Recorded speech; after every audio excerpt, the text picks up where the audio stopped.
Good evening, ladies and gentlemen, and welcome to the Stephanie Stevens Show. Thank you guys so much for joining me here on my channel. Today on the show, we are talking about mental health and health wellness and during this pandemic time. Now, as you guys know, a lot of us are cooped up in our homes and we are going through a lot of stress, mainly with the fact that we're trying to work, we're trying to live. We're not used to being cooped up in our homes. We're used to being social. And there's a lot of things that have come into play that sometimes we have overlooked.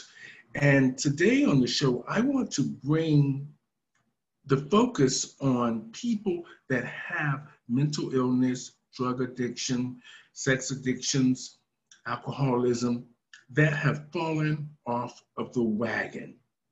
And how should we address those situations now? How should we reach those people? So today I brought on a good friend of mine, Mr. Chad Connolly, to discuss some of those issues.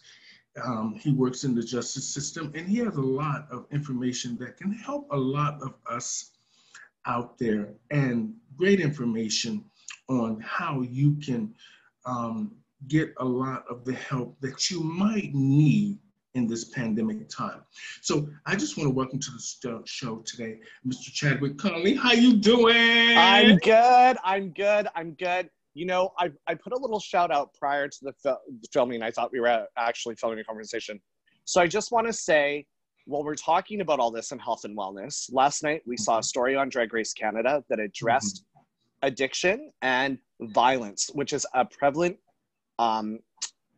issue in our community. And one of the biggest issues with that is it's underreported because traditionally gay people do not like to deal with policing services. For whatever reason, there's been years of damage, especially with our BIPOC people in our community. So last night, Toronto's Boa, was eliminated last night. But his story came out, and it was a story that came out 4 years ago, where people started to look at how alcohol damages our lives. And it's just not from the drinking, but the people that we did, because Ryan talked about on the first episode when people were like, what is he doing here? Like, he's got a horrible reputation. Then he started to talk about how he got sober. And I bet you had Ryan been sober 4 years ago when this happened, this story may have not happened, because the choices that we make when we drink are not the choices that we make when we're sober. And Ryan said, I brought this guy home to have drinks. I wasn't into it. And all of a sudden I was knocked out. My stuff was stolen. This should not be happening. If this is happening to you, find me on Facebook, find me on Instagram, find me on Twitter, report your story to me. I can report it on your behalf. I can get you the help that you need. Please do not think that you need to sit with that. It'll drag you down, like Ryan talked about how it dragged him down until he finally said I was no longer embarrassed, and I wanted people to learn from my story. So to the people that supported Ryan through that, I thank you for that. And regardless if you got eliminated last night, Ryan, you're a fucking legend. You are funny as hell. And you're going to do well in this industry, and we're going to see you around for a long time. So back to you, Steph. Okay. Well, like you said, it's great that you are giving people information about how they can reach out to people when they need help. Right. And sometimes the Lgbytqia two-spirit pronoun community don't report such incidents because of shame, or because of the mere fact of they're scared, or just the fact that they might think nobody cares. Right. So it's great that you've given them this insight. There's one of the biggest problems is usually with these incidents, they usually involve drugs, and people think that if the cops come to answer a call like that and they see that there's a line of whatever on the table, or there's a leftover baggie, that you're going to be arrested for possession. Well, you cannot be arrested for possession when they're answering to an assault in a private residence. As long as there's not enough drugs on the table that it looks like you're trafficking, they will not even be concerned about the drugs that are on that table. They are not allowed to, it is called a legal search and seizure, unless they have shown up because they know there's drugs there and they have a warrant to say that we're here to get the drugs, they cannot hold you accountable for those drugs. It is not illegal in this country to be high. It is illegal to possess, and it is illegal to sell. It is not illegal to use. So please don't let that be a hurdle. Okay. Now that you've made that clear for a lot of the people out there and people that just might be watching this show in small towns, just get the help that you need. Reach out to somebody. Either call 911, a friend, a neighbor. Just don't be scared. Reach out and get the help that you need. And today our show is about just that. And a lot of times when you think about it, Chad, when people fall off the wagon and in this pandemic time, there's a lot of things that aren't open, that used to be open, that would give these people the support that they need. And as you know, we've been watching a lot of the videos, and I've been watching a lot of the girls do their live shows, and I've noticed, including me, I mean, I've had 1 or 2 extra drinks, but I have now noticed with a lot of the performers, because the pandemic is taking so much longer, the girls are now moving back into their old habits. I'm seeing a lot of them that didn't used to be sloppy are now sloppily drunk or high in some sense, and I'm noticing it now more than ever. Yeah. So here's the issue that we have in hand here is we've been in a pandemic situation now for roughly 6 months. Mm-hmm. So in this day and age, we are so used to having an abundance of access to whatever we need. We are blessed in this country. I do not care what people say.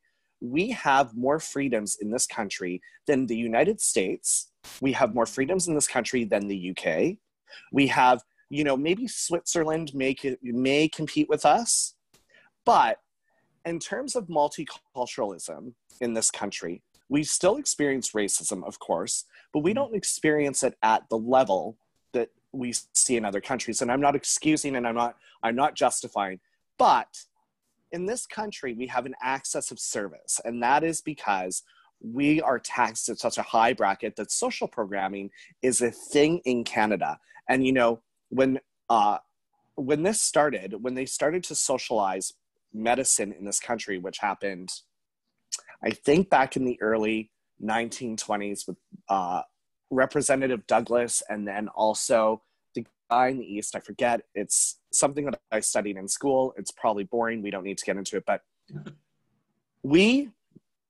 in January, I could walk out of my apartment and I could be there's 10 different 12-step meetings for me to choose from within a 10-minute walk of my house. I live in Vancouver's West End, which is predominantly the gay community. It's like Church Street, but not as fun.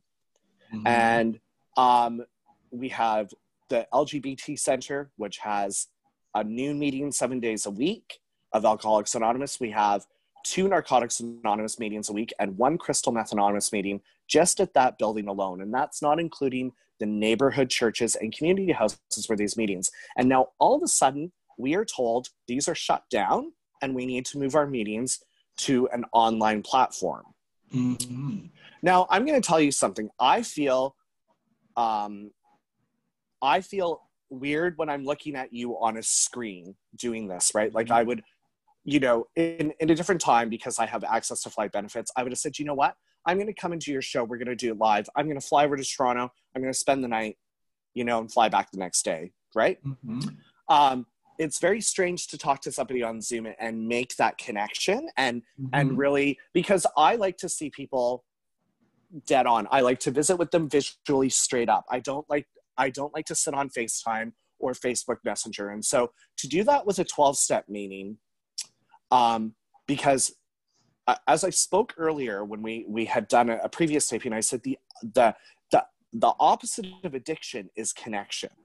Mm-hmm. And it's really hard to develop that connection and make those connections with people who are struggling with the same issues you are when you're not in the same room. Because, part of showing up to a meeting is, you get a handshake or a hug. People are there to support you. I'm struggling, whatever. Somebody walks up to you after the meeting and says, hey, let's go grab a coffee. Let's talk this out, right? Now, all of a sudden, all of these are not possible, right? Because they can't even meet you for a coffee off Zoom because there was no coffee shop open at one point. I mean, Vancouver had gone like Toronto, and it was essential service only. So the drugstores, the drugstore was open, but only for so many hours a day. There was reduced hours at the grocery store, and it was, if you were seen on the street, people would be like, why aren't you in your houses? Whatever, right? So all of a sudden you have an addict who was new to recovery. They could have been 1 week in before this pandemic started. Their first meeting could have been the day before the shutdown happened. We don't know, right? The blessing that I had through this is that I have long-term sobriety. Like I've been, I've been sober for 19 years now. And so I have those skills and those tools that for the last 5 years, I've been in post-secondary education, plus I work full-time, which doesn't leave me a lot of social time. But if something happened like this when I was in my first year of sobriety or in my first 2 years of sobriety, would I still be sober? I can't answer that.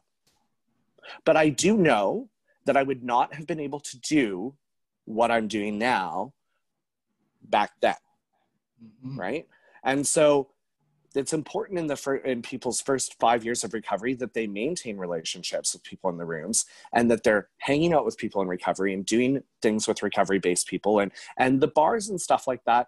They'll always be there. When one day you're going to be able to walk into a bar and not be triggered to drink, but I don't think that's going to happen 30 days into your recovery. That's what I'm saying.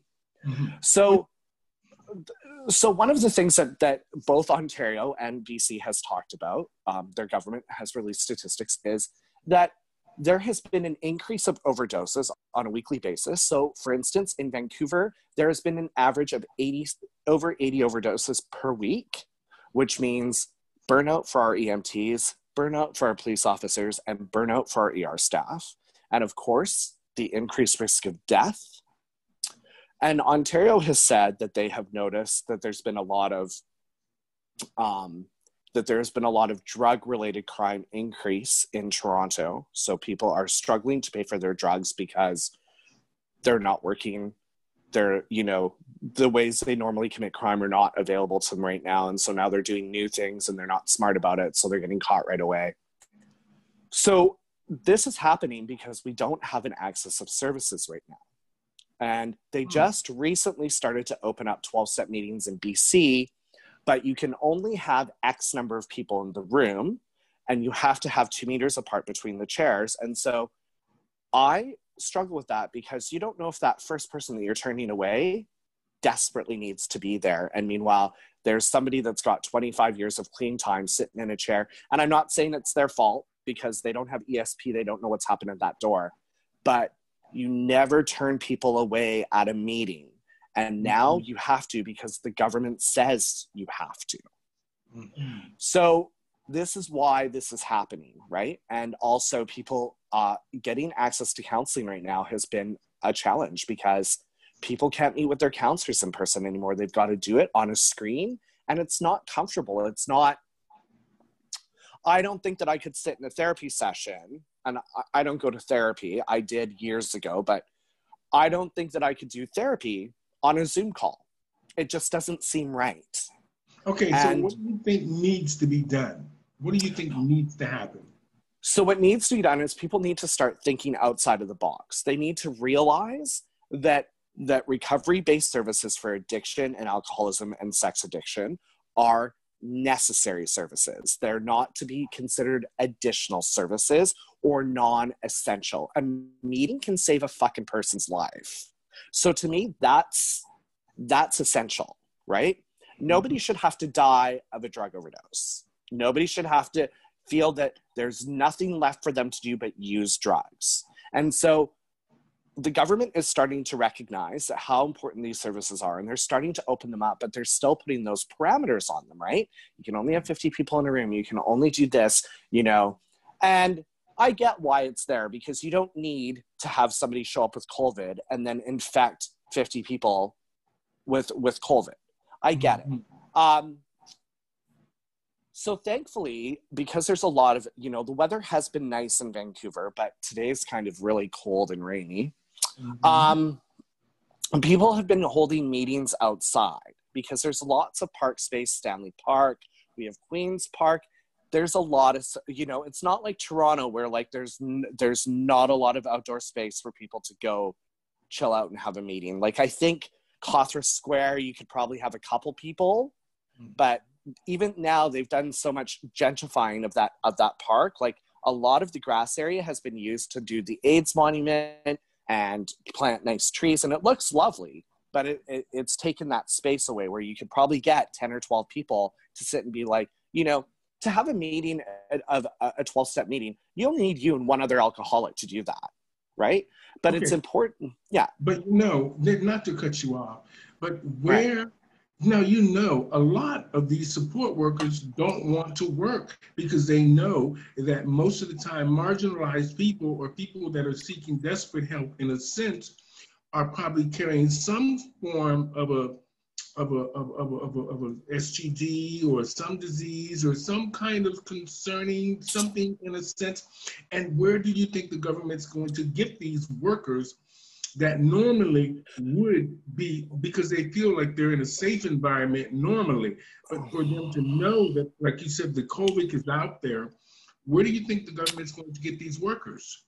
So I've actually noticed, and thankfully, most of the hospital staff and support workers have been working, and that is because we have been given additional money to work. So we are getting we are getting at the end of August what is called the COVID top up, which is where you'll have earned a maximum of $3,500 additional pay from the work you've done, depending on the hours, from March 15th until July 15th, and you'll be paid at the end of August. So people at first were hesitant to work, but then when they were like, oh, I'm being paid $6 more an hour, I'm going back to work. So thankfully, you know, places like, you know, Community Connect Toronto and stuff like that, their workers, apparently they've had exceptional attendance records. This is the best, their executive director said. It's amazing what you can do when you're offering extra money. Mm-hmm. Now, so thankfully, people thought that support workers and jail guards were going to be the biggest concern, but once they sort of financially gave a financial incentive for showing up to work, mm-hmm. that sort of changed it. One of my dear friends works at the provincial jail in Burlington, and he said, you know, the problem is not showing up to work. The problem is explaining to the inmates that their visitations are canceled until this is done. Mm-hmm. Which for me is kind of, you know, I understand the side of why they're not allowed to come. Mm-hmm. But when you're dealing with a person who's in jail, and you like even their first time, or whether they're doing life on installment, mm-hmm.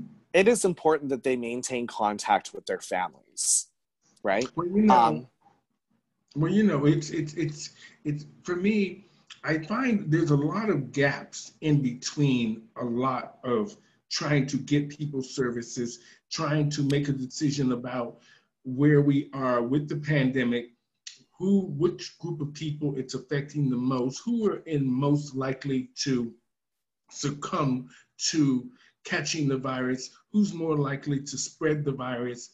And at the end of the day, there's a big gap between the doctors, the nurses, the support workers, government. And like I said, is that we need some sort of essentials for people that are marginalized in a sense. But when people are in their homes, you would think doctors and nurses, or some nurses, would be knocking on doors. Right. Now, what I found was that if you know where these people are, and you know that they're home, and you know that 9 times out of 10, they're safe in their homes. But I think there needs to be some sort of a visitation, a knock on the door to say, are you okay? Because like you said, the virtual thing is not working. And It works for some people, but it doesn't work for, I would say, 90% of the people, because most people, and mainly older people, don't even know how to use a computer. Right. So for them to try to do virtual meetings, whether they're, because there's a lot of older people in the shelters, a lot of older people that do drugs, a lot of young people that just don't care that they're in the situation that they're in. And they're not going to just pick up a phone and say, I need help, this and that. They're going to go back to the same routine that they're used to doing, hanging out in the community and looking for a quick fix. Right. Now, and that, now I just want to bring up a couple of things and then you can run it down for me. Like I said, there's a lot of people are going to try to go back to their old ways. And it comes back really quick when you're isolated or there's no services and no help for you. Now we're going to see certain things like the sex addiction. The bathhouses are closed, where a lot of gay men would have probably been socializing and doing drugs in something that they thought was a safe environment. 2, the gay bars, only seating 50 people. Now, these are alcoholics that attend bars on a regular basis or want to go there and see their favorite queen, and they just happen attention to drink just a little bit more than you. Go see Scarlett for their 12 o'clock beer. Hello.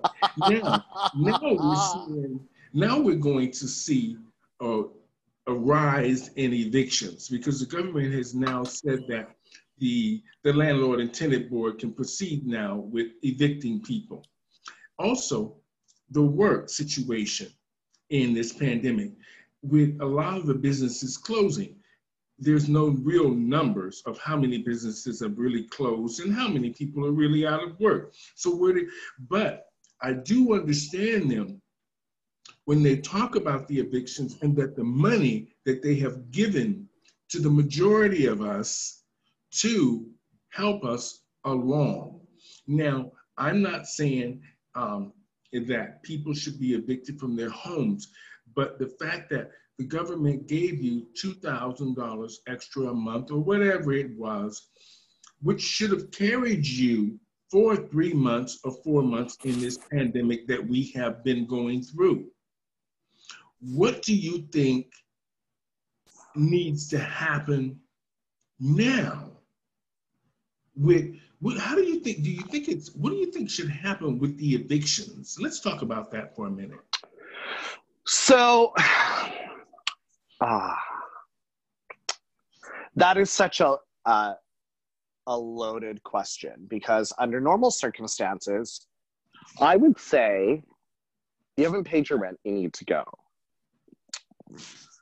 Now, we have just 6 months into a pandemic. We have the highest unemployment rate that we've had in probably since the 30s, when the dirty 30s hit. People literally have no jobs and they're given this $2,000 a month. Now, when somebody is making $3,500 a month or more, and then they have to live off of $2,000 and their rent is $1,800. I think that we need to have a bit of compassion for that. And, in BC, what has happened is people have 2 years to pay back the rent that they owe.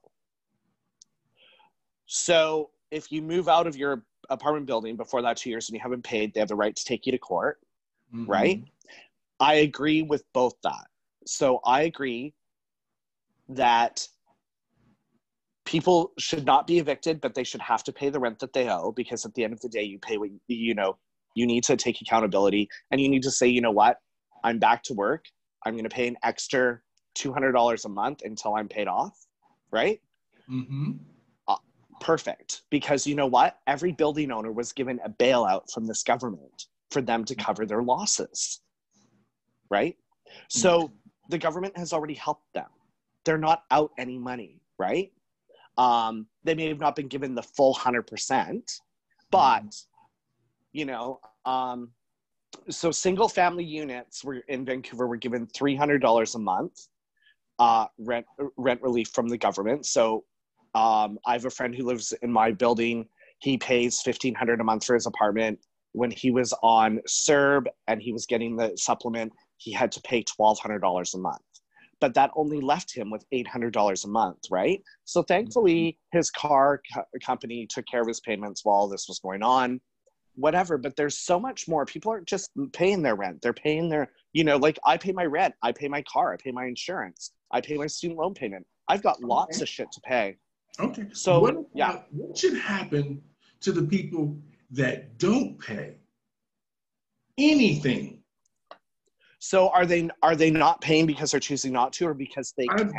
The reason I say that is because there's going to be a lot of people out there that thinks the government money is just free money. Right. They know they're getting the money, but the majority of the people will think that the money is free money and that they don't need to pay their loan right away, because at the beginning of the pandemic, the government did say, well, we're going to stop evictions. We're going to, put it on hold. We're asking the landlords to have some compassion. And of course, they gave them a little bit of time in between. But yet within the 2 months or the 3 months that they were giving you time, there's $6,000 that they gave to a potential tenant. And I understand that they need to eat and understand that you need to pay the hydro. But these were things, I'm just saying, the reason I'm saying this is because from my experience, they didn't give me a dime, but they gave me my tax money, my Trillium and my, GST. That's it. Right. But for people who got the 2,000, let's just say this is going into the 4th month now, you have $8,000. There should be no way you should be $8,000 in debt of your rent. Even if you gave the landlord half of the 2,000, right, you should only be a month or a month and a half behind in your rent. Now, if you were behind before this pandemic, then that's on you. Okay. Now, I don't want to get into the whole political thing about how people should run their lives with it, but I just wanted to talk about the eviction thing, because I think that it's important that we bring that up during the pandemic. And eviction here's the thing though, is eviction causes way more issues than just throwing that person out of the apartment. Now we've got a person on the street and now they're going to be accessing our government services, right? So it's this snowball effect. And, so if we evict everybody in Toronto, good luck. I was trying to narrow it down about here's the thing. The wagon thing. Right. So here's the thing. In BC, if you were doing anything that a landlord viewed as unethical while you're not paying your rent, you were allowed to evict them. An agreement that I would make with a tenant is, I would say, you know what, you're doing everything possible to help yourself. So I'm going to just leave you alone. But if you showed up to my door after a 3-day meth bender to talk about how you couldn't pay your rent because you had no job, I probably wouldn't have any sympathy. Mm-hmm. Because now, I mean, I just want to cut and dry. So let's leave it there, okay? Yeah. I want to talk about the next thing. Is, as you know, a lot of the LGBT Two-Spirit pronoun community is out of work, or they get government assistance. And we live in the most fall off the wagon community anywhere on the planet, the LGBT community. Yeah. I called a 12-step meeting from the gay community the comeback time. Every Saturday night you see it, and it's the same 12 people coming back from their Friday night debauchery. And what it is when people relapse, especially after a long time of sobriety, these people who are 5, 6, 7 years clean and they think it's going to be different. It's because they forgot their step one, and that is where they admit that they have an addiction and that they're powerless over it. And that's usually where you'll learn that person's story. And so what I say is people forgot their step one, right? Which is to show up and admit and be accountable on a daily basis. So unfortunately, this community and like the apps are the biggest setup for a person struggling in recovery. Those apps are like, it's like, you know, it's like Meth Head Central on Grindr and Scruff. It just is. And it's even worse on BBRT. And so like for me, I keep my dating app use to a minimum, and I'm never on them after 10 o'clock at night because I know that 95% of the people out there are strung out and methed out, and it's only gotten worse since this pandemic has started. And it's an unsafe situation because at least when you're at a bathhouse, there's staff, it's monitored, there's other people there. So you really can't be victimized there. You know, like when we were talking about the story about Ryan Boa, you know, that happened in his private home. He brought somebody home to drink, and all of a sudden he was not into what was going on, and the guy beat him and raped him. And those things don't happen at bathhouses. And people say it's disgusting that we have drug use in the bathhouses. You know what? Bathhouses are not churches. And, you know, we're not there to go for dinner. We're not there to hang out. We're not there to make a friend. We're there to get laid.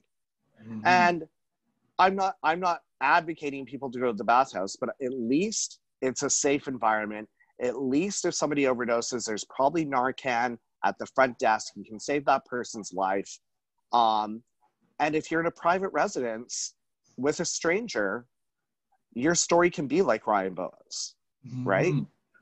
So bathhouses, you know, have only infused the dysfunction on the apps, right? And even though everyone's like, oh, we're going to do our part, you know, we're reminding everybody to social distance, you know, not to hook up. We're taking the quick connect and party listing ability ads, you know, sections off of our apps while this is going on. Well, no, close the fucking app, right? We're not looking for COVID stats on fucking Grindr. And the only reason they left it open is because people have paid subscriptions. So they don't want to lose that money. And so it's gross. Well, you know, let me cut you off for a minute there. I want to get on to something else that will tie into that. Right. Now, you know, a lot of the performers haven't really woken up to the reality that this actually might be the end of their career. This pandemic might be the real end to a lot of their careers and their legacies in the community, which is soon to disappear. Whether through the fact of we're going to all in the next year or 2 or 3 years try to get back on track, get back to our lives, rebuild our credit, rebuild our homes, rebuild some sort of normalcy we're used to. But for performers who are already marginalized and mentally ill and suffering from addictions, they have not come to the realization that being inside your house as an entertainer must be terrifying. I am lucky because I know how to talk. So they pay me to talk. So this is the pandemic is working for me in a sense. But I feel really, even though a lot of them I don't like, and I don't like the way they've done things, and have done things to me and many others, I really feel that the pandemic for the performers in our community will have a real devastating impact, if it's not already having an impact, because we know queens have the biggest prides in the world. And we know how the majority of them live, because we've been to a lot of their homes even before the pandemic. You know what? There's this meme going around saying that it's a Deborah Cox meme, and prides have been canceled worldwide, and they said that Deborah Cox is going to have her essentially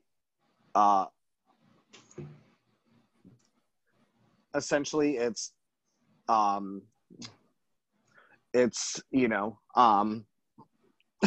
people are making jokes, and it's true. Deborah Cox really probably cashes in on the Pride season.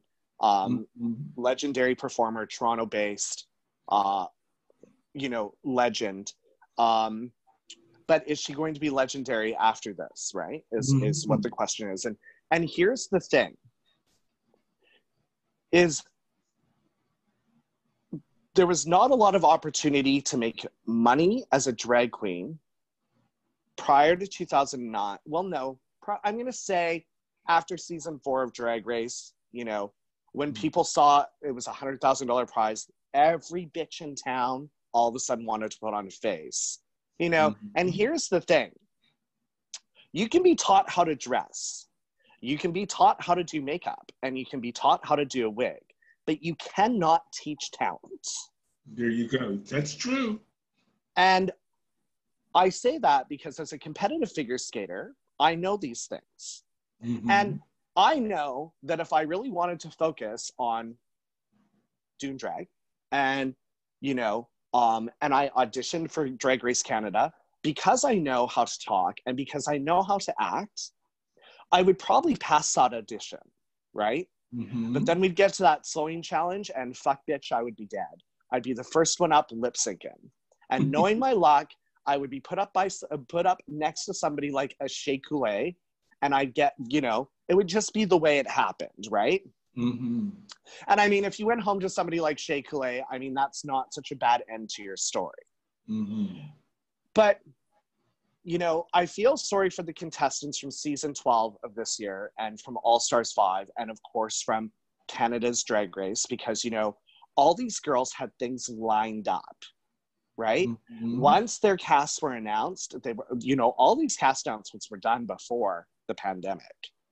And so they had fucking schedules full, And, the season 12 winner got her $100,000, right? But usually you're going to make another $200,000 by the time you've done all your shit after your first year. And you better have banked that money because then there's another bitch coming up the pipe with another crown. And you know what? She's going to be thinner and she's going to have more fucking filler in her lips. And she's going to have that one extra dance move that you don't have. And all of a sudden she's headlining the tour while you're in second.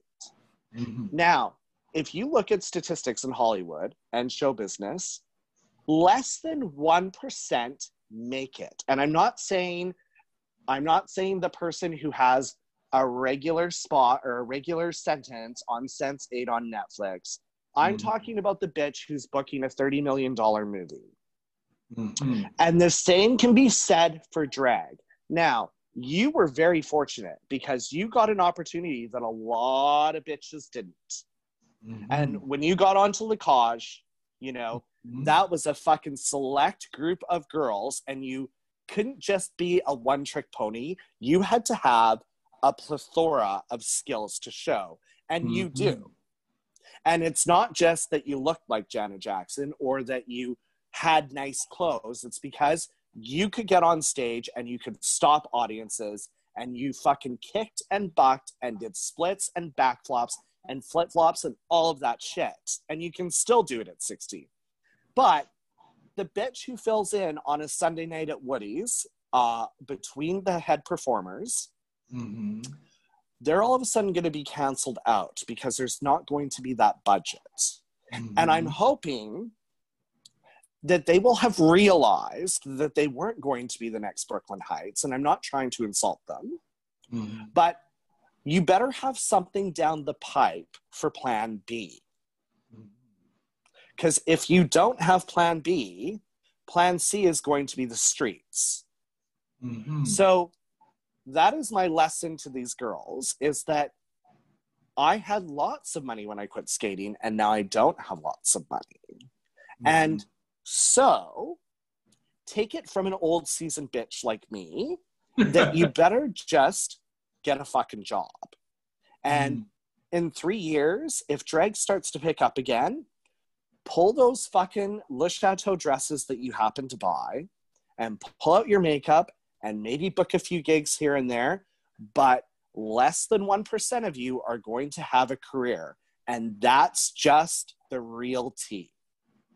And it's not.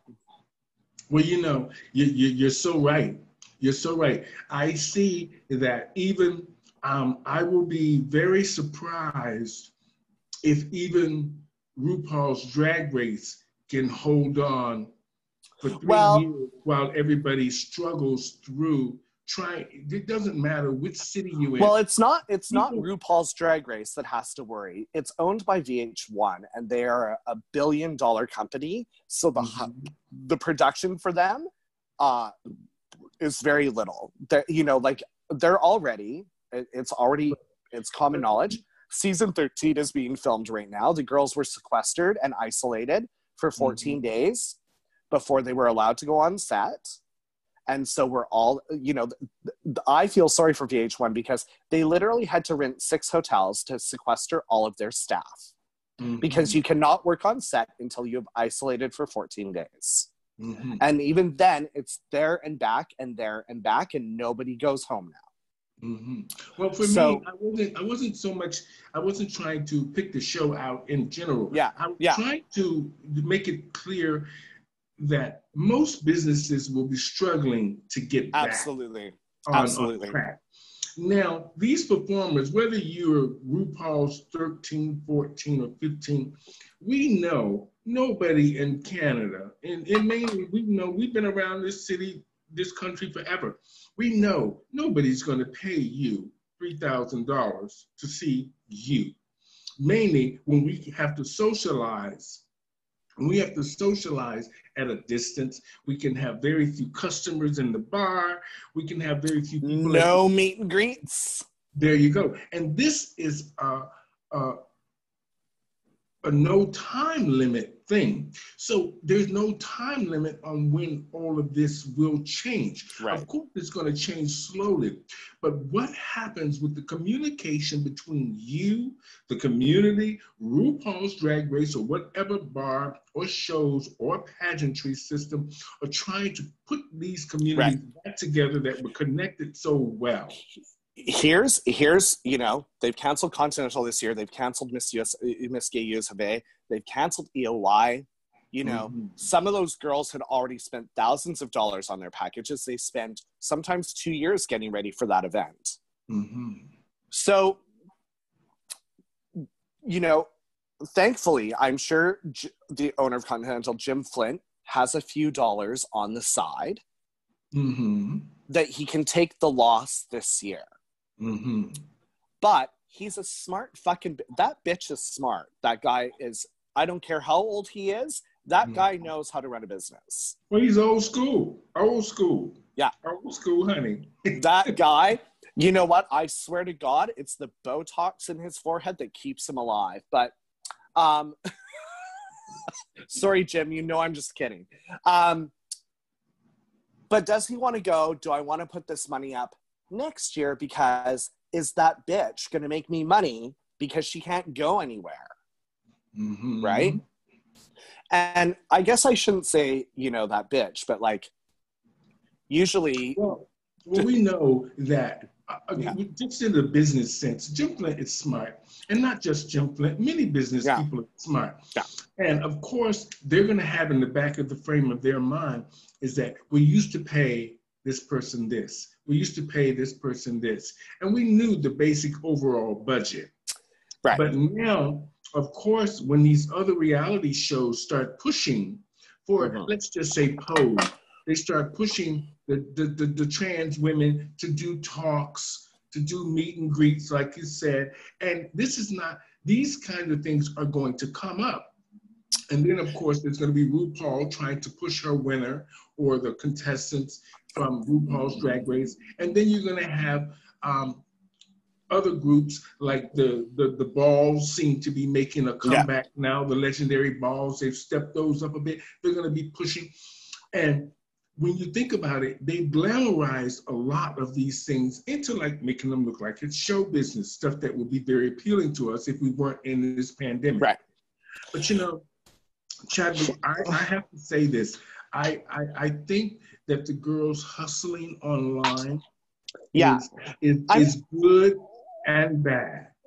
So I'm going to tell you the good. So the good is when you see somebody like Tasha Long, who is a legend and one of the finest, like Dionne Warwick, Whitney Houston, she can pull any of those divas from the African community out, and she fucking does it like you wouldn't believe.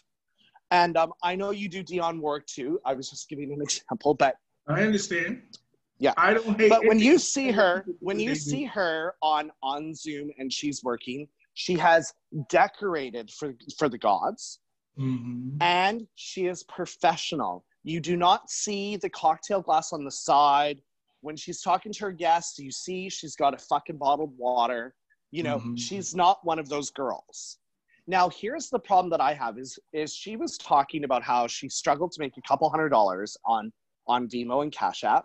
But there was this queen, a nobody, who got so drunk that she passed out halfway through her number and woke up to $1,900 in tips. Now, this is something that was brought up in the first episode of Drag Race when they were all discussing, you know what, I got sober because I was a fucking mess. I didn't like how I was drunk.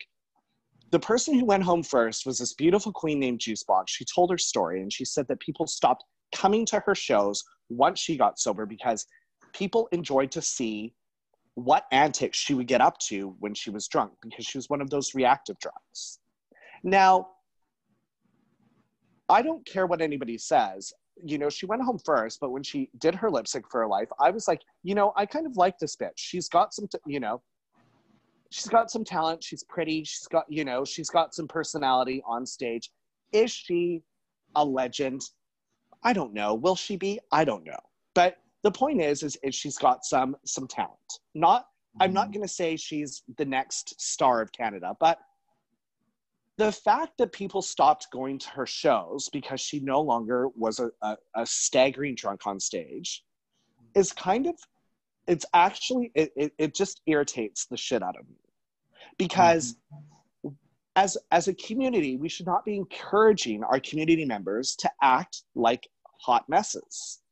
And so you tipped this queen $1,900 in tips because she's passed out on her Facebook Messenger app live or whatever, and you think it's funny. Well, how the fuck do you know she hadn't popped pills and didn't overdose and she wasn't sitting there dead? And now, so... Okay, go ahead. So these girls that are... I want to go back to, just so I don't want to interrupt you too much.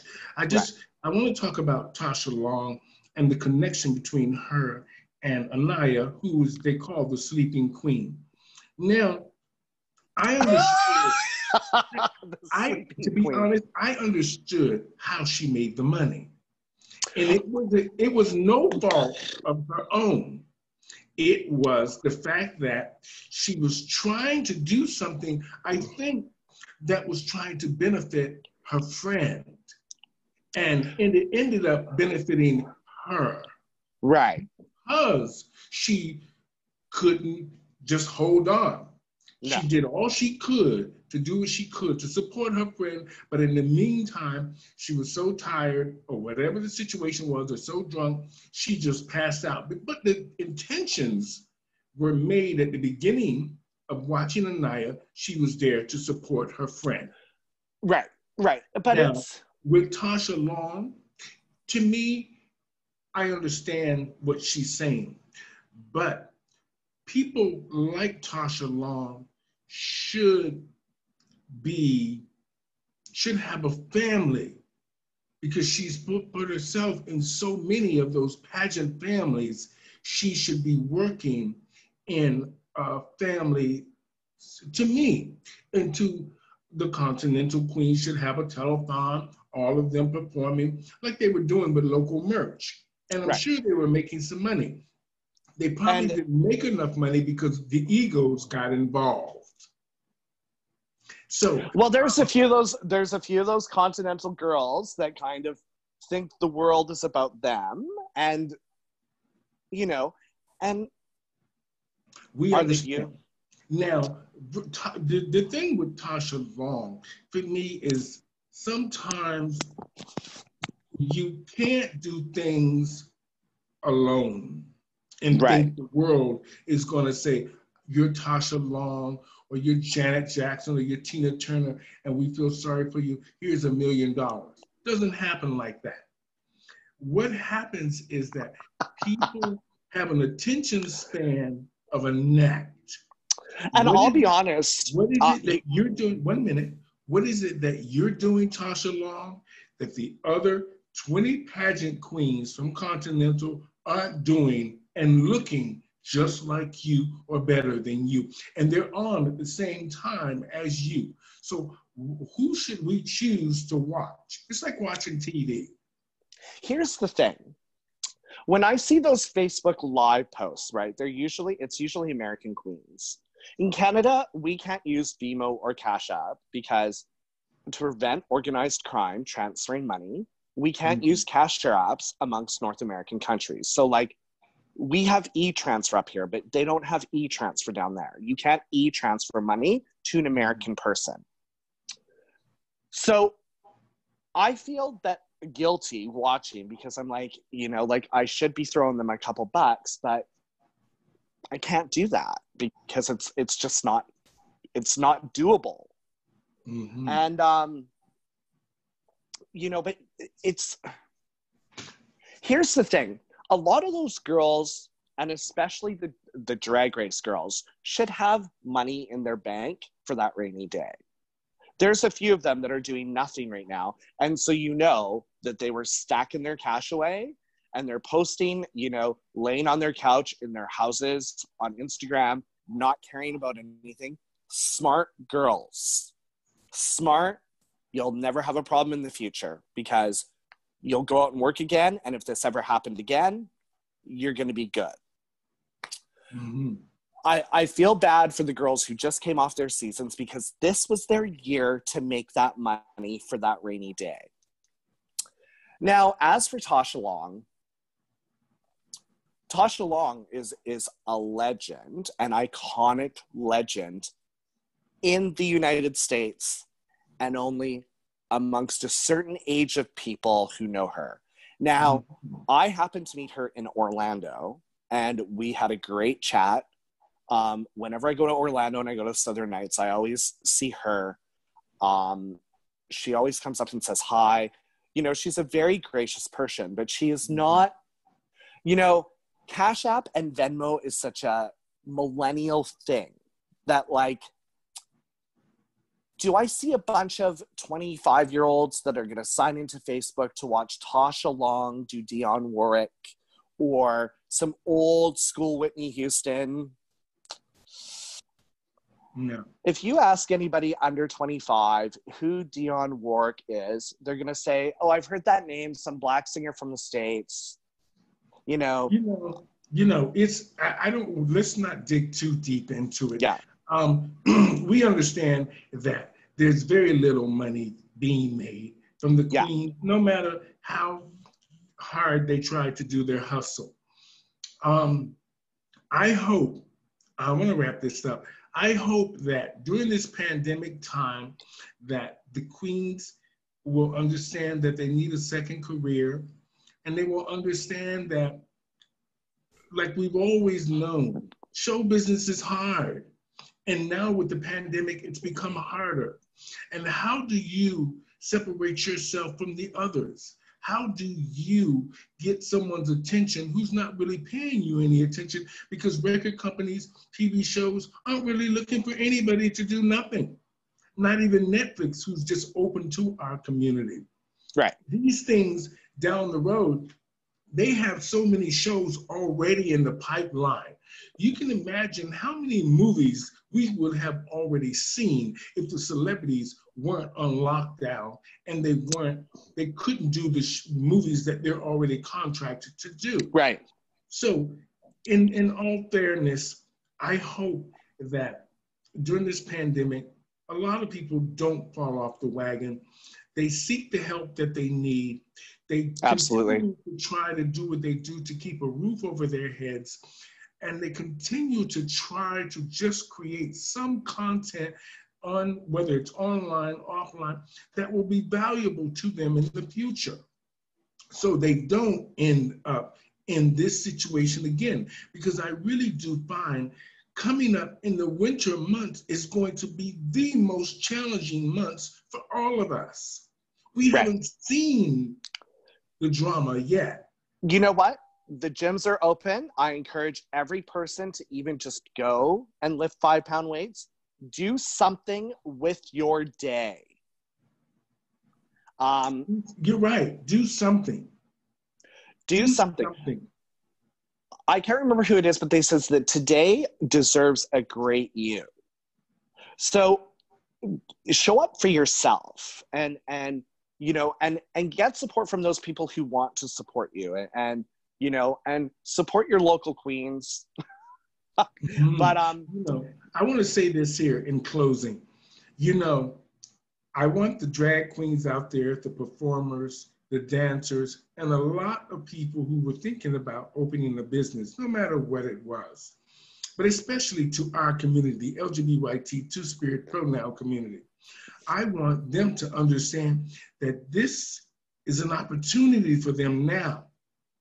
You drag queens out there, you've been watching each other do shows, you know who's doing what, you know who's determined, you know who's professional, you know how they look, you've been watching. Remember this, leases, buildings are for sale now, lots of leases are everywhere. All the rents are dropping down really low now. Lots of places for you to think about owning your own drag clubs, having your own drag business. Stephanie, you should open your own. You know me, I've been talking to my sister and she's been like, you too old, but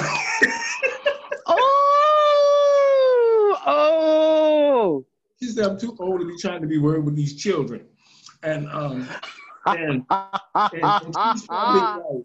And these girls need to think about that now. This is the perfect time for them to get together, even unionize themselves, understand that they can't be doing shows for drink tickets and doing shows for not what they're worth. They need to understand their worth. And they need to understand that there's an opportunity now for them to have their own clubs. Right. And on that note, I'm going to say, you know, I hope people don't fall off the wagon. Be strong. Get the help you need. If you need to reach out to somebody, reach out to Chadwick or send me a message and I'll send it to him.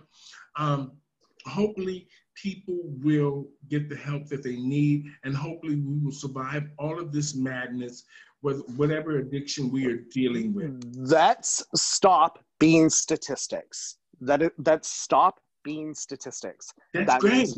That's great. That's stop being statistics. Not the good ones that say, you know, you're part of this statistic that has changed your life. I'm talking about the other statistics that we look at, because people don't ever look for the good statistics. They want to see the discrepancy in statistics. So I'm talking about the people that are dying, the people that are being raped and not reporting, the people that are being assaulted and not reporting. Let's stop being those statistics. Thank you, Chad Conley. You're welcome. Thanks. It's great to hang out with you again, Steph. You too. We will chat again soon. Absolutely. Ladies and gentlemen, I just want to say thank you to Chadwick Conley for being very informative. We had a great long conversation here today about people falling off the wagon, about where we think drag will be in a few years and where we're going to go, what people should do to try to reach out to get the help that they need. And hopefully we've had enough of a conversation and enlighten somebody to help people to understand that you are not alone. We are all going through this, but the challenging times are coming.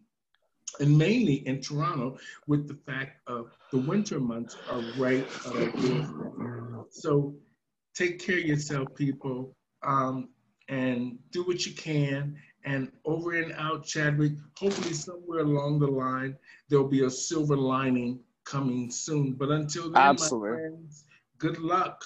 And I will chat with you soon, Chadwick. Take care.